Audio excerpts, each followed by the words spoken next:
নির্বাচন করে ভোট দিয়ে নবী বানানো যায় না।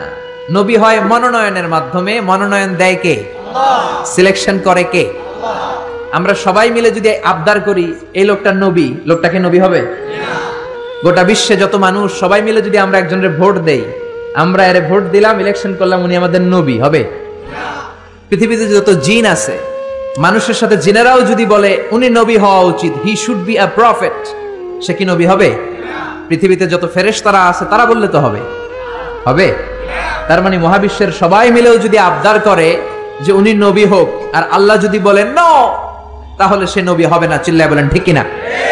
আর আল্লাহ যদি কাউকে নবী বানিয়ে পাঠায় আর গোটা বিশ্বের সবাই যদি তার বিরোধিতা করে, তিনি নবী হয়েই যাবেন, নবী হিসেবে সিলেক্টেড হয়েই যাবেন, মনোনয়ন পেয়েই যাবেন। চিল্লায় বলেন ঠিক কিনা? এজন্য রব্বুল আলামিন বলেন ইন্নাল্লাহা আসতাফা আদামা ওয়া নূহা ওয়া আলা ইব্রাহিম ওয়া আলা ইমরান আলাল আলামিন। নিশ্চয়ই রব্বুল আলামিন সাইয়েদনা আদমকে নবী হিসেবে মনোনয়ন দিয়েছেন, নূহ আলাইহিস সালামকে মনোনয়ন দিয়েছেন, ইব্রাহিমের বংশধরদেরকে নবী হিসেবে মনোনয়ন দিয়েছেন, আলে ইমরানের বংশধরদেরকে রব্বুল আলামিন নবী হিসেবে মনোনয়ন দিয়েছেন। জোরে বলেন ঠিক কিনা? তাহলে বোঝা গেল যে নবী এটা কারো ইচ্ছায় কেউ হতে পারে না। নবী সাহেব বলল, ভাই বলল যে ইউসুফ, হ্যাঁ ইন্ডিভিজুয়ালি 6 জন নবীর নামে 6টা সূরা ডেডিকেট করা হয়েছে। সূরা ইউনুস আছে না নাই? সূরা হুদ আছে না নাই? সূরা ইউসুফ আছে না নাই? সূরা নূহ, মুহাম্মদ, ইব্রাহিম, এই 6টা নবীর নামে 6টা সূরা কোরআনের মধ্যে দিয়েছে কে? এই নবীদের উপর ঈমান আনা ফরজ। চিল্লায় বলেন কি? আপনি শুধু আল্লাহর উপর ঈমান আনলেন, নবীদেরকে মানেন না, আপনি কি মুমিন না কাফের? এজন্য ছোটবেলায় আমরা ঈমানকে 2 ভাগে পড়েছি, ঈমানে মুজমাল আরেকটা মুফাসসাল। মুজমাল মানে হচ্ছে প্রিসাইজ বিলিফ, সংক্ষিপ্ত ঈমান, এই বিশ্বাসটা শুধু আল্লাহর উপরে, বিস্তর ঈমান। ঈমানে মুজমালে আমরা বলি আমানতু বিল্লাহি কামা হুয়া, আল্লাহ যেমন ঠিক তেমন তেমন আল্লাহর উপর ঈমান আনলাম। বিআসমাইহি ওয়া সিফাতিহি, আল্লাহর যত নাম আছে, যত সিফাত আছে, এগুলোর উপরও ঈমান আনার দরকার আছে না নাই? আকাবিলতু জামিআ আহকামিহি ওয়া আরকানিহি, আল্লাহর দেয়া সব হুকুম আমি মেনে নিলাম। এটা হচ্ছে ঈমানে মুজমাল। কথা বুঝতে হবে এটা কি। আরেকটা হলো ঈমানে মুফাসসাল, 60টা বিষয়ের উপর ঈমান আনা ফরজ। জোরে বলেন ঠিক কিনা? 1 নম্বরে আমানতু বিল্লাহ, আল্লাহর উপর ঈমান। 2 নম্বরে ওয়া মালাইকাতিহি, আল্লাহর ফেরেশতাদের উপর, এঞ্জেলদের উপর ঈমান। 3 নম্বরে ওয়া কুতুবিহি, আল্লাহর কিতাবের উপর ঈমান। ঠিক কিনা? আপনি শুধু কোরআন মানেন, তাওরাত যে আল্লাহর কিতাব মানেন না, ইনজিল আল্লাহর কিতাব মানেন না, জাবুর আল্লাহর পাঠানো আসমানি কিতাব মানেন না, আপনি কি মুমিন না কাফের? এজন্য আল্লাহর উপর ঈমান, ফেরেশতাদের উপর ঈমান, কিতাবের উপর ঈমান, ওয়া রুসুলিহি। 4 নম্বরে হলো আল্লাহর রাসূলদের উপর ঈমান আনার দরকার আছে না নাই? তারপরে ওয়াল ইয়াউমিল আখির, আখিরাতের উপর ঈমান। তারপরে ওয়াল কদারি খাইরিহি, তাকদীরের উপর ঈমান, ভাগ্যলিপির উপর ঈমান। খাইরিহি ওয়া শাররিহি মিনাল্লাহি তাআলা, ভালো হোক মন্দ হোক করতে পারে একজন, তিনি কে? এজন্য 60টা বিষয়ের উপর পূর্ণ ঈমান। আমানতু বিল্লাহি, আল্লাহর উপর ঈমান আনলাম, ফেরেশতাদের উপর ঈমান আনলাম, আল্লাহর পাঠানো কিতাবের উপর ঈমান আনলাম, নবীদের উপর ঈমান আনলাম, আখিরাতে ঈমান আনলাম, ভাগ্যের উপর ঈমান আনলাম, পুনরুত্থান দিবসের উপর ঈমান আনলাম। জোরে বলেন ঠিক কিনা? এই 60টা বিষয়ের মধ্যে নবীদের কথা আছে না নাই? জোরে বলেন। এখন কেউ যদি বলে আমি নবী টবি মানি না, আমি শুধু আল্লাহরে মানি, মুমিন না কাফের? চিল্লায় বলেন মুমিন না কাফের? এই নবীরা আমাদের জন্য রহমত। এই নবীরা না আসলে আমরা জান্নাত চিনতাম না, নবীরা না থাকলে আমরা জাহান্নাম চিনতাম না, আরে নবী না থাকলে আমরা তো আমাদের আল্লাহরই চিনতাম না। চিল্লায় বলেন ঠিক কিনা? এই যে আল্লাহ বলে একজন আছে, আমরা জেনেছি কার কাছ থেকে? সবাই বলেন, আরো জোরে বলেন। নবীদের কাছ থেকে আমরা জেনেছি, জান্নাত চিনেছি, জাহান্নাম চিনেছি, আখিরাত চিনেছি।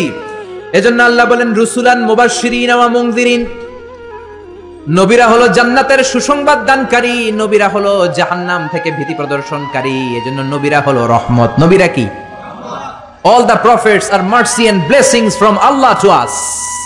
আল্লাহর পক্ষ থেকে আমাদের কাছে নবীরা ব্লেসিংস, মার্সি। নবী না থাকলে আমাদের মুক্তির কোনো উপায় ছিল না। চিল্লায় বলেন ঠিক কিনা? এই নবীদের আল্লাহ একটা চেইন করে দিয়েছেন। চিল্লায় বলেন কি করে দিয়েছে? একটা মালা করে দিয়েছে। এই মালার মধ্যে অনেকগুলো মুক্তদানা আছে।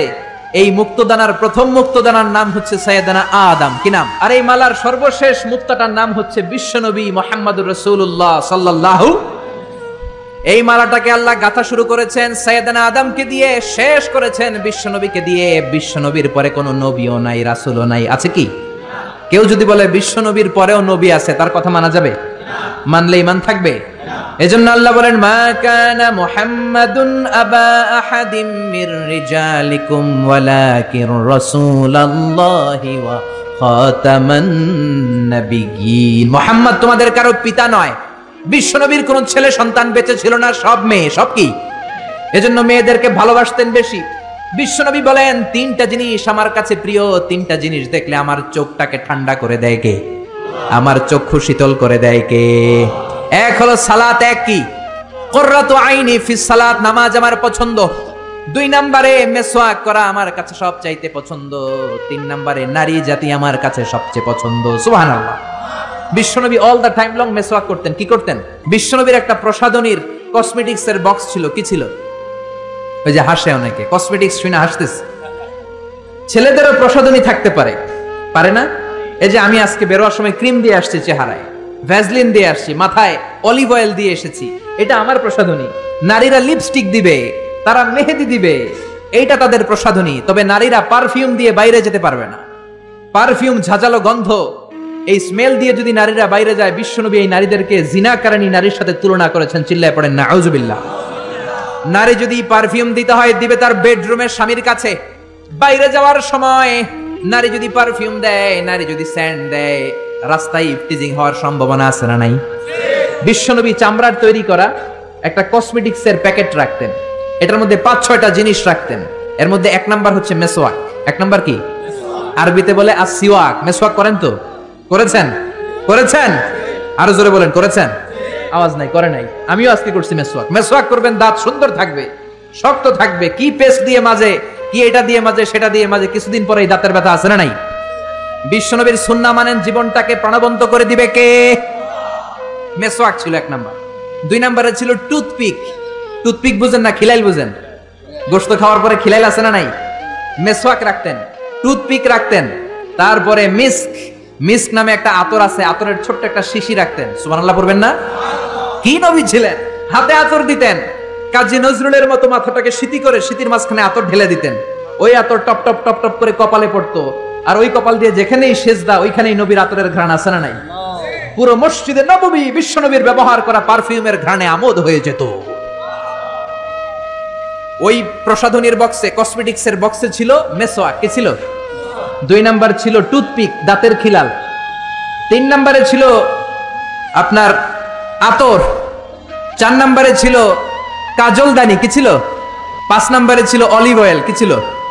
জাইতুনের তেল। বিশ্বনবী বলেন, ফাদ্দাহিনু ফাইন্না ফিত তাদহিনি বারাকা। তেল খাও, তেল মালিশ করো, তেলের মধ্যে বরকত ঢুকিয়ে দিয়েছে কে? এজন্য বিশ্বনবী এগুলো ব্যবহার করতেন। এগুলো আমাদের দৈনন্দিন জীবনে ব্যবহার করার দরকার আছে না নাই? বিশ্বনবী বললেন, আমার পরে কোনো নবী নাই, আমার পরে কোনো রাসূল নাই, আমি হলাম সর্বশেষ রাসূল। ঠিক কিনা?